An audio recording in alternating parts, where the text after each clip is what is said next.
رمضان مبارک، اللہ اکبر رمضان کریم، رمضان اللہ، مبارک، رمضان کریم، رمضان مبارک، اللہ رمضان کریم، رمضان مبارک، رمضان کریم۔ اکبر۔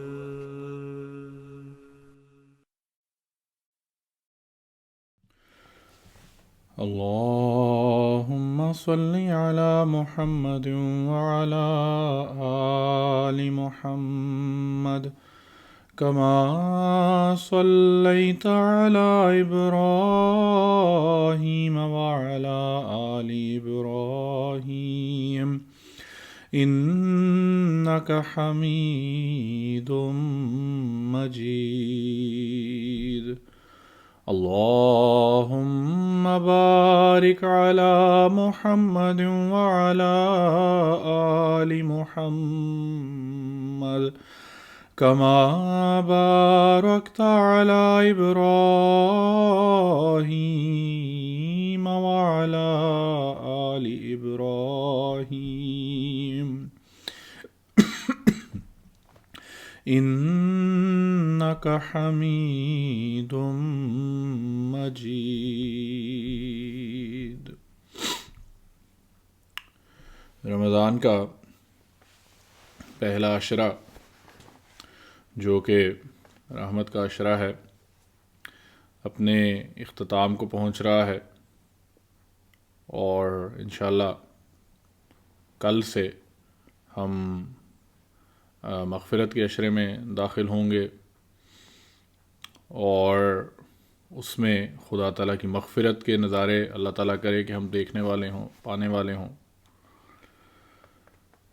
ایک چیز جو کہ عباد الرحمن کی صفات میں سے، رحمان کے بندوں کی صفات میں سے خدا تعالیٰ نے قرآن کریم میں بھی فرمائی ہے، اور جس کا ذکر حضور صلی اللہ علیہ وسلم نے بھی اپنی احادیث میں فرمایا ہے، وہ تحمل، برداشت اور غصے کی حالت میں اپنے آپ پر قابو رکھنا ہے۔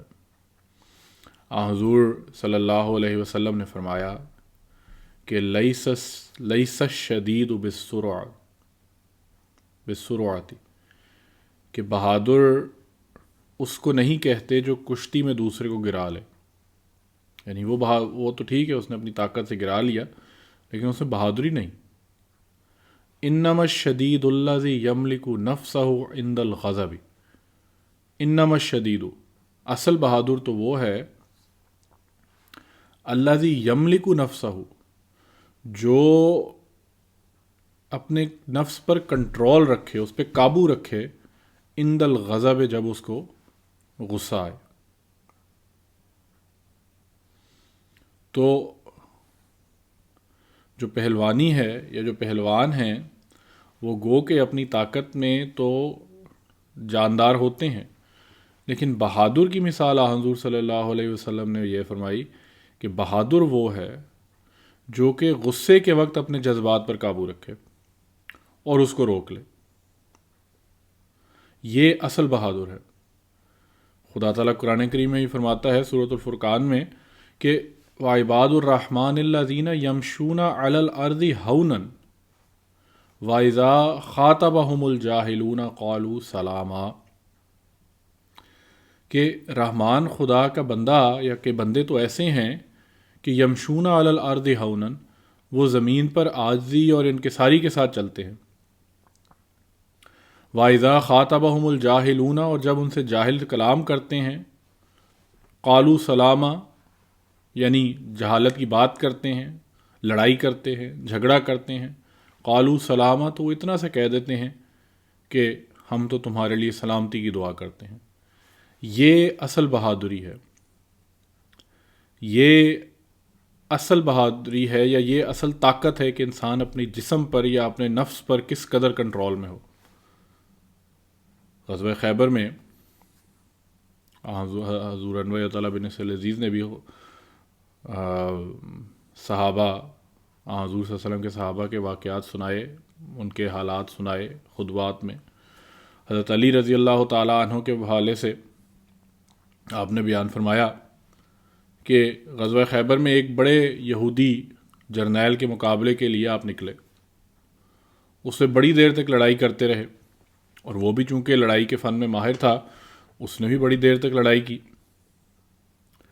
لیکن حضرت علی نے اسے مقابلہ پا لیا، اس کو گرا لیا، اس کی چھاتی پر چڑھ کر بیٹھ گئے اور ارادہ کیا کہ تلوار سے اس کی گردن اڑا دیں. اتنے میں اس یہودی نے غصے میں آپ پر تھوک دیا، آپ کے منہ پر، بلکہ تھوکا نہیں، صرف منہ پر تھوک دیا. اب انسان وہ نظارہ اپنے سامنے لائے کہ پہلے ہی جنگ کا ماحول ہو، انسان لڑائی کر رہا ہو، گرمی ہو اور شدید مخالفت بھی ہو. ہاں، یہاں پر اسلام کی مخالفت تھی یا اسلام کے لیے جنگ ہو رہی تھی، لیکن اگر کوئی سامنے والا ویسے ہی تھوک دے، مثال کے طور پر بعض لوگوں کو عادت ہوتی ہے جو باتیں کرتے ہیں تو ان کے منہ سے تھوک کی جو چھینٹیں ہیں وہ نکلتی ہیں، تو سامنے کھڑے ہو جو کھڑا ہوتا ہے اس کو کتنی کوفت پہنچتی ہے اگر ایک چھینٹ بھی اس کے منہ پہ آ گرے. اور اس کے لیے اس بات کو بھی کنٹرول کرنا بڑا مشکل ہو جاتا ہے، قطع نظر اس کے کہ جنگ ہو رہی ہے، شدید گرمی کا عالم ہے، اور آپ نے اسے، حضرت علی نے اسے گرا بھی لیا ہے اور اس سے لڑائی بھی آپ جیت بھی رہے ہیں، اسے قتل کرنے کے لیے تیار بھی ہیں، اور وہ یہودی آپ کے منہ پر تھوک دیتا ہے. حضرت علی رضی اللہ تعالیٰ عنہ اس کو چھوڑ کر کھڑے ہو گئے. وہ یہودی سخت حیران ہوا، اس نے کہا یہ کیا کیا؟ تو آپ نے فرمایا کہ میں تم سے خدا کی رضا کے لیے لڑ رہا تھا. ہماری لڑائی تو خدا کی رضا کے لیے تھی. میں مسلمان ہوں، تم اسلام کے خلاف حرکتیں کر رہے ہو، اسلام کے خلاف سازشیں کر رہے ہو، تو ہماری تو یہ لڑائی ہے. مگر جب تم نے میرے منہ پر تھوک دیا تو مجھے غصہ آ گیا، اور میں نے سمجھا کہ اب اگر میں تم کو قتل کروں گا تو میرا قتل کرنا اپنے نفس کے لیے ہوگا، خدا کے لیے نہیں ہوگا. بس میں نے تمہیں چھوڑ دیا کہ میرا غصہ فروغ ہو جائے اور میرا قتل کرنا اپنے نفس کے لیے نہ رہے. یہ کس قدر بہادری ہے، یہ ہے اصل بہادری، کہ طاقت آنے کے باوجود، طاقت پانے کے باوجود انسان اپنے غصے کو دبا لے، اس میں بھی آپے سے باہر نہ ہو. بس رمضان سے بڑھ کر کوئی ایسا مہینہ نہیں جسے تحمل اور برداشت کے لیے بطور نذیر کے پیش کیا جا سکے. اس عظیم مہینے کو، یا اس عظیم مہینہ جو ہے، یہ ہمیں صبر کی تعلیم دیتا ہے، اپنے جذبات کو قابو میں رکھنے کی تعلیم دیتا ہے. حضرت سلمان فارسی رضی اللہ تعالیٰ عنہ بیان کرتے ہیں کہ حضرت صلی اللہ علیہ وسلم نے فرمایا کہ اللہ تعالیٰ نے رمضان کے روزے فرض کیے ہیں اور اس کی رات کی عبادت کو نفل ٹھہرایا ہے.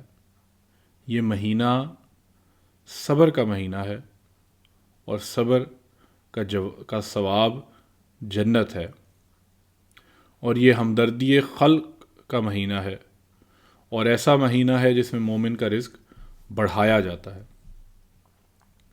تو یہ صبر بھوک اور پیاس پر صبر بھی ہے، یہ اپنے جذبات پر صبر بھی ہے، دوسروں کی طرف سے ہونے والی ناپسندیدہ باتوں پر بھی صبر ہے. ایک اور جگہ صحیح بخاری میں حدیث ملتی ہے، حضور صلی اللہ علیہ وسلم نے فرمایا کہ روزہ ڈھال ہے، اس لیے روزہ دار نہ تو بیہودہ باتیں کرے، نہ جہالت کے کام کرے، اور اگر کوئی شخص اس سے لڑے یا گالیاں دے تو 2 دفعہ کہے کہ میں تو روزے دار ہوں، یعنی انی صائم، میں روزے سے ہوں. تو یہ وہ حکمت ہے. اور تو یہ وہ تعلیم ہے جو قرآن کریم نے اور رمضان کے حوالے سے حضور صلی اللہ علیہ وسلم نے ہمیں دی کہ یہ رمضان میں جہاں خدا تعالیٰ کی عبادتوں کا مہینہ ہے وہاں اپنے نفس کو بھی کنٹرول کرنے کا مہینہ ہے. حضور صلی اللہ علیہ وسلم کی اعلیٰ مثال ایک اور یوں بھی ہے کہ جب غزوہ بدر کے میدان میں وہ رمضان کے مہینے میں ہی بلکہ غزوہ بدر ہوئی تھی، اور جب کفار مکہ کا 1000 کے لشکر کے ساتھ رسول اللہ صلی اللہ علیہ وسلم کے سامنے آ کھڑا ہوا اور اسلام کو مٹانے پر تل گئے، تو بدر کے مقام پر جب ان کا پانی ختم ہو گیا یعنی کفار کا، تو انہوں نے مسلمانوں کے کیمپ کے پاس جو کنواں تھا اس سے پانی لینا چاہا. بعض صحابہ نے ان کو روکنا چاہا، مگر رسول اللہ صلی اللہ علیہ وسلم نے فرمایا کہ ان کو نہ روکو اور پانی لینے دو.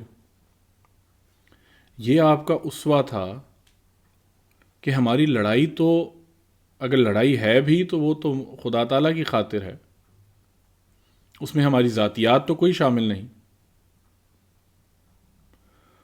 تو یہ حضور صلی اللہ علیہ وسلم کا اسوہ ہے.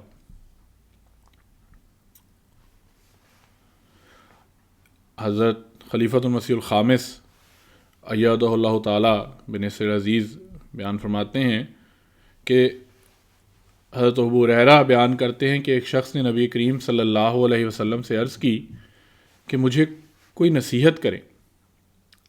آپ نے فرمایا صلی اللہ علیہ وسلم نے کہ تو غصہ نہ کیا کر.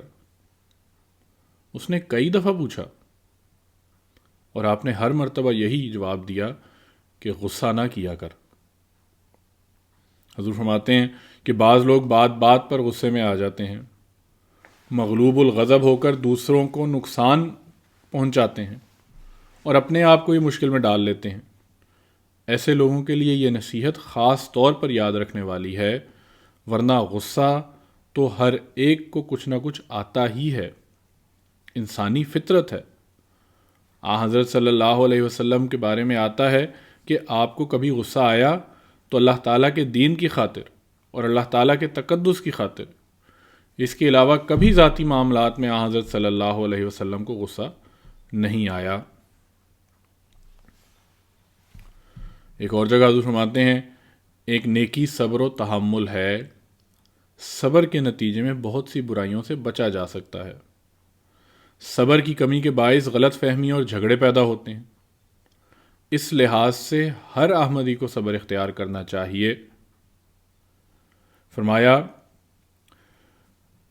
احمدیوں کو دنیا کو بچانا ہوگا، اس لحاظ سے صبر و برداشت کی عادت کو اس انداز میں اختیار کرنا ہوگا کہ ہر احمدی ہر میدان میں صبر و برداشت کا نمونہ بن جائے.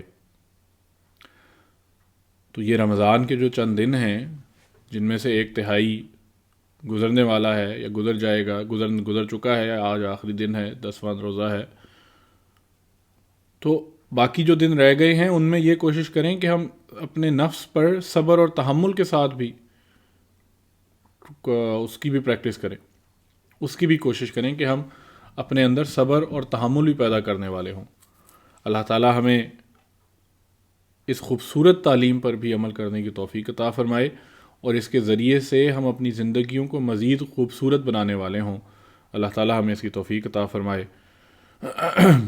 اللہم صلی علی محمد وعلی آل محمد وبارک وسلم انک حمید مجید.